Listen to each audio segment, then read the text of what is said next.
And so right now, I'm going to turn it over to Erica Moore, who is the president of Seattle University's student government. And she is going to introduce our afternoon keynote speaker, Donna Moodie, as well as moderate the Q&A. So Erica, it's all yours. Thank you so much.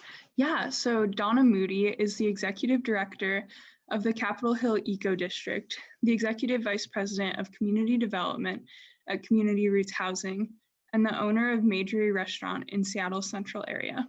Donna has years of engagement in her community to the Capitol Hill Eco District.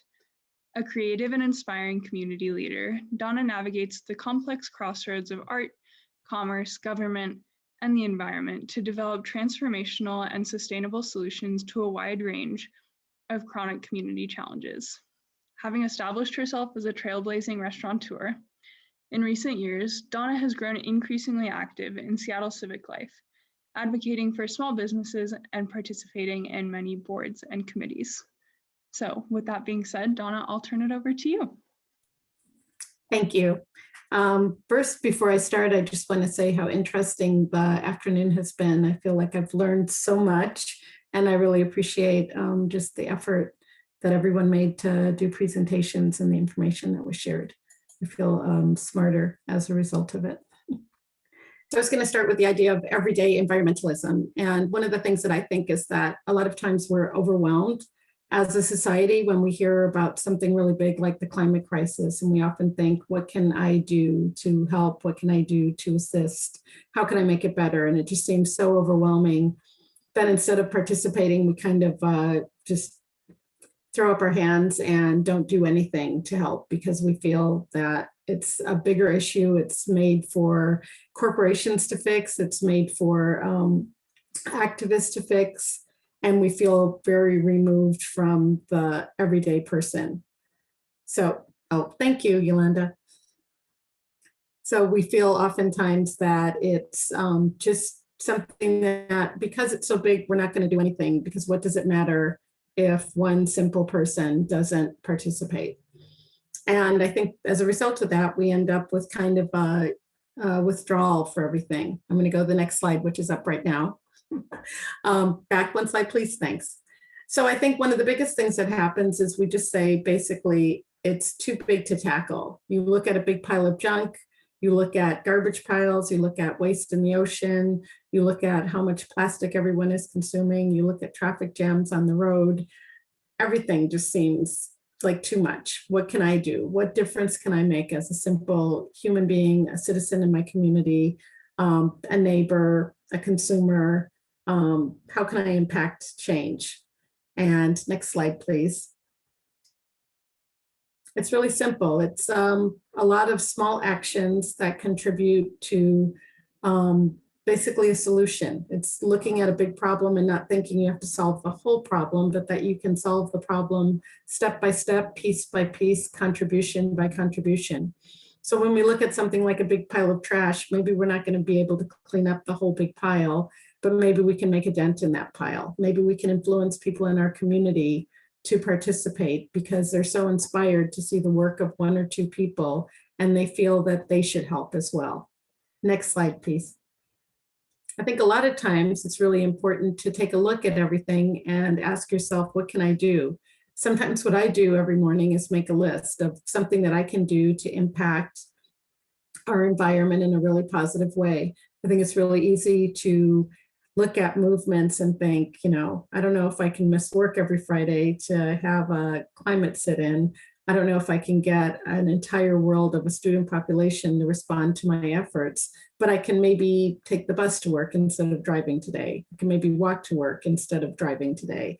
I can skip buying water in a plastic bottle today. I can do a multitude of things, and not only do it for yourself, but do it for people in your community. I think a lot of what we do is started with innovative, kind of cross-connecting with people and creating movements that start as small movements and kind of grow into a groundswell of support, activism, and community involvement. And a lot of times we look at the environment and we neglect to think about social justice. And I think it's really important to look around your community and try to get everyone involved and not make a continuation of the environment being for a group of elite people that can afford specialty high-priced products that support green, and also to keep thinking about how you can involve younger people just across the board. People can do really small things to help. Next slide, please. I think it's really hard to address the environment without thinking about plastic. And like garbage, it's just huge. It's in everything. It's kind of a big movement these days to not buy plastic. And I think a lot of times we encounter people that say things like, oh, I'm not using any plastic at all. And immediately we throw up our hands. That can't be me. You know, I use plastic wrap at home, or I do this, or I do that. And I think it's really important to look at things and just take them one step at a time. Are you being a contributor if maybe you still buy plastic wrap at home, but you bring your own container to the grocery store? That's one less piece of plastic. Maybe you bring it to a restaurant when you eat, and your carryout or your leftovers go home in a container that you brought. Maybe you've got a water bottle that you bring everywhere and just fill up. Maybe you bring it on planes everywhere you go so that you never have to buy a bottle of water. Maybe when you're forced to buy a bottle of water, you keep using that same bottle and just recycling it. I think it's that same thing. Just think about one or two things that you can do on a regular basis to reduce the effects from the society. Next slide, please. And then the other thing that I just love is the idea of increasing our tree canopy and contributing to the way our neighborhood looks and the way gardens look. And I think that once again, this is a really easy way to say, I can't do that. I don't have a backyard. I can't do that. You know, I live in an apartment. You can do something as simple as planting seedlings in an old can and putting it on your windowsill. You can do 4 or 5 and share it with neighbors. You can do 10 and plant them in a planting strip that you might have in your neighborhood. And you can gift them to people that maybe have food insecurities so that they can grow things at home. Many people think you need a farm or a big yard or a garden to do that. And you can share with them that it can be the most simple approach to not only beautify your home, create some great fresh air in your home by having plants and trees and just contributing in your neighborhood and park to make everything look better. Next slide, please. And as we talked about earlier today, transportation is huge. We all want to drive less, and we need motivation to do that. It's really easy to look at a traffic jam like this and think, I need to get off of the road. But a lot of people get up extra early and commute to work because they know they'll miss a large amount of traffic if they leave at 6:30 or 7:30 instead of 8:30. This whole system of doing things for convenience, having a car with just one person, it has to change if we want to change the way our world looks in the future. And I think some really simple things we can do are take public transportation, use bikes and walking instead of always driving. We can carpool, which is great, but it's even better if you get a buddy and bicycle with your buddy instead of driving in a car together. And I think also we can address, if you do have to drive, maybe there's a way to minimize it. Maybe instead of driving 3, 5, 7 days a week, you can narrow it down to one day, do bulk errands all in one day, run errands for someone else. So you're getting one more car off of the road, and just really think about it. Every time you get into the car, you're making a decision to pollute, and you could stop it. The next slide, please. I know that talking about vegetarianism is overwhelming for some people, and I'd like to take that same approach with this. We all want to eat less meat. It's better for the planet, it's better for us, but do we have to do it 100%? Do we have to have a plant-based diet? Not really. And then I think my last thing is just to be inspired to slow down a little bit. A lot of the reasons that I think we've gotten ourselves in the situation that we're in is because we're in such a hurry. We're in a hurry to get from point A to point B. We don't have the extra 5 or 10 minutes that it takes to slow down and walk, slow down and ride a bike. We go and buy everything because we don't have the extra time to cook food from scratch. I love the presentation about Coca-Cola because I really think a lot of times there's so many alternative beverages that we could use. There's such an opportunity to support local communities, businesses right now, especially that are reeling from the effects of COVID that would love to support and supply a school. The whole idea of, I've been baking bread during COVID. And when I do that, I often find myself making extra loaves and sharing it with friends. And the idea of just gifting something really simple that people just think, wow, you took some time and did something for me. It's something that doesn't seem huge, but it actually has a life-changing effect on people. And it can really start a movement. And I think my biggest point or takeaway is that movements like this start really small and they grow and they're made of communities of people. And small efforts are what bring communities of people together. And being discouraged because something seems so big or daunting is a way to sit on the sidelines for your lifetime. I think we can all get engaged and do really simple things and make sure that we preserve a really valuable resource for the future generations. And that's my talk. I've got another slide that has some information if anyone wants to reach out to us. We're definitely neighbors of Seattle University, so we'd love to engage students anytime we're doing a project at the Eco District. I have a couple of questions to start us off. Awesome. So your work in the intersection of like art, commerce, government, and the environment, what do you see as some of the benefits of this sort of like interdisciplinary approach? I think one of the biggest benefits, I think, of an interdisciplinary approach is that so often people and factions of our society work in silos, and sometimes they're working towards the same goal or with the same project that kind of overlaps. Sometimes they can even benefit from working together, and you put that energy of people together, and I think you start solving problems. And I think you also increase communication and build a larger community. What are some things that give you hope or pause when it comes to climate justice or climate action? You know, this always sounds kind of cheesy to me to say this, but when Greta Thunberg started her protest, it just seemed like one small individual doing one simple thing and also using something that might appear to others to be a deficit and using it to her advantage to just like kind of laser focus on one thing and spread the word. And I found that so inspiring. And for me, it just made me think, that's what really started my whole sense of belief. Like, what little things can I do? I'm not going to, like be at a student rally every Friday all across the world, but, maybe I could drive less. Maybe I could cook at home 1 or 2 more nights a week. Maybe I could make my own bread instead of buying bread that comes in plastic. When I gift it, maybe I can wrap it in craft paper instead of being so worried that it might taste a little stale tomorrow, and just tell people to toast it.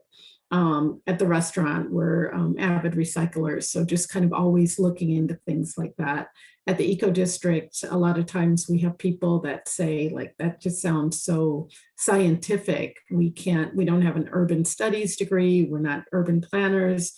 We probably can't help. And it's like, actually, you can. We do lots of really simple things in our community all the time. We, something like beautifying a strip of street by planting is something anyone can do. I just had, while I was waiting to start today, one of our supporters called and said, I've been starting these little seedlings. Could you find a building that might want some plants? I think they'll yield food. So it's just a community building effort by reaching out and talking to people like that, I think.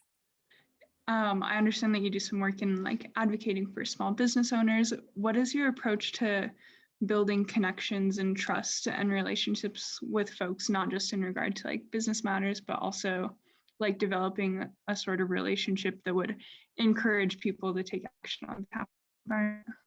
I think with small businesses, one of the most important things, and I think it's been underlined a little bit during COVID and quarantine, is that businesses in our community are kind of part of an ecosystem. And I think a lot of times we think that ecosystems are only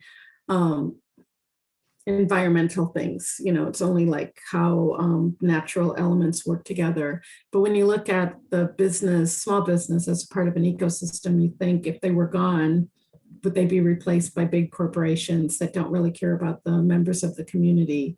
And you think a lot about, a small business that is interested in recycling that you can talk to about that. that might be interested in a certain type of to-go container, banning straws. Just the list is almost endless. Buying local ingredients so there's not a lot of distribution. They're supporting other small things in their community.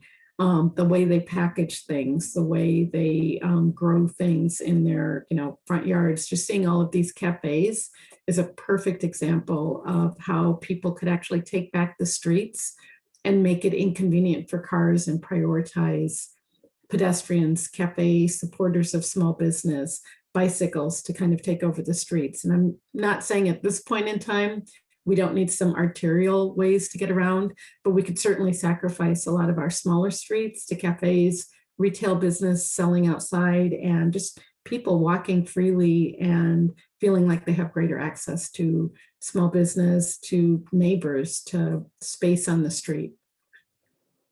Yeah. And what, like diving a little deeper into some of those things, what are other thoughts you have around like how to bring folks together to build more of a community that would like allow for those sorts of things to happen? I think it's really important to make sure that everyone understands that everyone's affected by the environment. So a lot of times when you're working in certain communities, they might say, well, we're so worried about putting food on the table or getting to and from work that we don't have time to think about the environment. But if you look at some of the air quality issues, resistance to heat, the lack of availability of good nutritional food in neighborhoods, it's kind of like a fight. Everyone's got to fight together. So you just figure out ways to get everyone at the table and make sure people feel welcome and that people don't feel excluded because maybe they don't know all the terminology or they don't know, all the practices to look like a good kind of environmentalist, making sure that people don't feel like there's a test that you have to pass to participate, but that you can just come as a concerned neighbor, a concerned citizen, and be a part of kind of making our world a better place. Wonderful.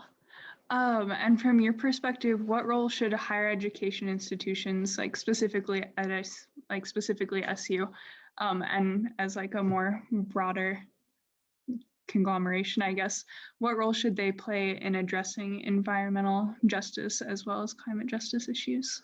I love that question. And I think there's a couple of ways of looking at that. One is I think there's many schools that have chosen to be in an urban environment.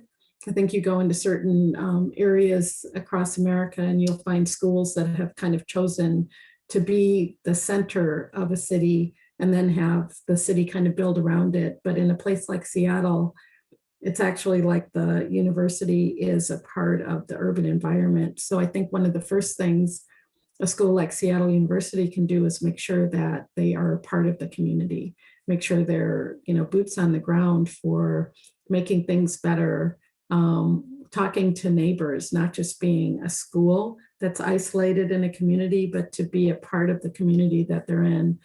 Seattle University is well poised as a part of the Central District to help kind of mitigate a lot of the displacement and gentrification that's happening in our neighborhood, which might not seem environmental, but in a lot of ways it is, because why should a neighborhood only get better for one community of people? Why can't it be better all the time for everyone that lives here, with better air quality, better access to transportation, access to arts, access to good small businesses, good food suppliers? Everyone should be able to enjoy that. It shouldn't be only when the neighborhood gentrifies that those things become present and accessible in a neighborhood. We should have green strips for everyone, participate in planting, adding trees, doing food drives to get nutritional, healthy food that's not processed out to community members that are struggling right now. There's just, the biggest thing is community. If you do community, the environment follows. And I'm noticing we're running a little bit low on time, so I'll ask you one more kind of two-part question, if that works. What do you see as some of the most critical environmental justice issues in Seattle, and what are actions that like individuals, like specifically folks here, could take to move these issues forward and help be a part of a solution? I think one of the biggest things that we could look at, and I think it is in some ways two-pronged because it's going to be the biggest effort, is to get more cars off the road and to get more kind of pedestrian prioritized streets in effect. And I think that's one of the ways to do it, which is the way I like to approach all of the work I do, is that start slowly. Like if we just go and knock everyone over the head and like take over, 4 or 5 super blocks, we're going to get a big resistance and a big fight. Not that that wouldn't be great, but maybe start with some half streets, start with a street that a car can still drive down, but it's become suddenly very inconvenient because there's planters and cyclists and pedestrians. And so a car that goes down that street has to go very slow. The businesses that used to say they didn't want anything to not allow cars feel like it's a compromise after they see the activity increase for a couple of years. They're on board, and then slowly we can start stretching out that half block into a full block, into 4 blocks, into a square, and we suddenly have something that feels more European, that's really encouraging people to walk and be active, be engaged in their neighborhood. And to me, that would be one of our biggest accomplishments, to get more people out of cars onto the street and bikes, and that would also build community. Wonderful. Thank you so much for sharing all your thoughts and wisdom. I really appreciate how actionable a lot of your conversation has been. So I will Thank you. turn it back over to the hosts if that is all right with everyone.